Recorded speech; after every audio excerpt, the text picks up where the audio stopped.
Acts chapter 24. And after 5 days, Ananias the high priest descended with the elders, and with a certain orator named Tertullus, who informed the governor against Paul.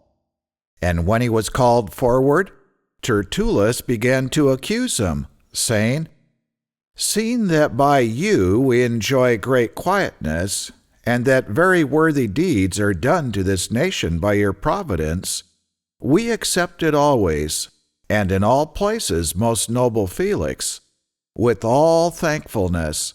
Notwithstanding that I am not further tedious to you, I request that you would hear us of your clemency a few words. For we have found this man a pestilent fellow, and a mover of sedition among all the Jews throughout the world, and a ringleader of the sect of the Nazarenes, who also has gone about to profane the temple, whom we took and would have judged according to our law.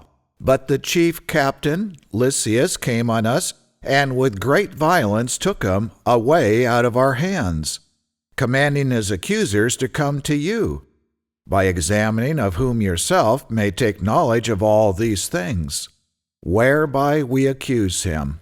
And the Jews also assented, saying that these things were so. Then Paul, after that the governor had beckoned him to speak, answered, "For as much as I know that you have been for many years a judge to this nation, I do the more cheerfully answer for myself, because that you may understand that there are yet but 12 days since I went up to Jerusalem to worship, and they neither found me in the temple disputing with any man, neither rising up the people, neither in the synagogues or in the city. Neither can they prove the things whereby they now accuse me. But this I confess to you, that after the way which they call heresy, so worship I the God of my fathers, believing all things which are written in the law and in the prophets, and have hope toward God, which they themselves also allow, that there shall be a resurrection of the dead, both of the just and unjust. And herein do I exercise myself to have always a conscience void of offense toward God and toward men. Now, after many years I came to bring alms to my nation, and offerings. Whereupon certain Jews from Asia found me purified in the temple, neither with multitude or with tumult, who ought to have been here before you and object, if they had cause against me. Or else let these same here say, if they have found any evil doing in me, while I stood before the council, except it be for this one voice, that I cried standing among them, touching the resurrection of the dead, I am called in question by you this day."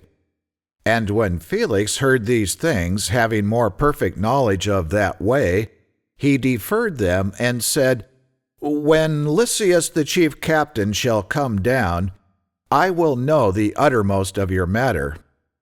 And he commanded a centurion to keep Paul, and to let him have liberty, and that he should forbid none of his acquaintance to minister or come to him.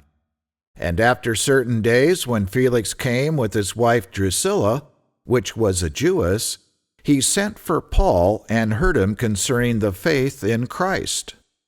And as he reasoned of righteousness, temperance, and judgment to come, Felix trembled and answered, "Go your way for this time.